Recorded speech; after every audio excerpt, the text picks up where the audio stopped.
तितकीच खरं तर कॉमन आहे जितके शारीरिक आजार असतात.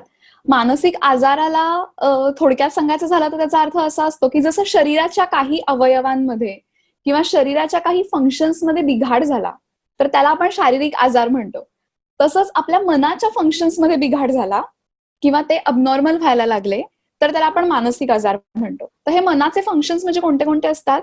तर विचार करणं, आपल्या भावना, आपण आपलं परसेप्शन, आपण जसं जगाला समजून घेतो आणि त्यावरून आपलं जे काही वागणं होतं, या सगळ्या गोष्टींमध्ये जर काही अबनॉर्मॅलिटी येत असेल, तिथल्या आसपासच्या आपल्या संस्कृतीला आणि आपल्या देशाच्या जे नॉर्मल काय म्हणता येईल नॉर्मल बिहेवियर असतं त्याच्या बाहेर किंवा त्याच्या अनुषंगाने जर अबनॉर्मॅलिटीज येत असतील या आपल्या मनाच्या फंक्शन्समध्ये, या मनाच्या कार्यपद्धतीमध्ये, तर त्याला आपण मानसिक आजार असं म्हणू शकतो.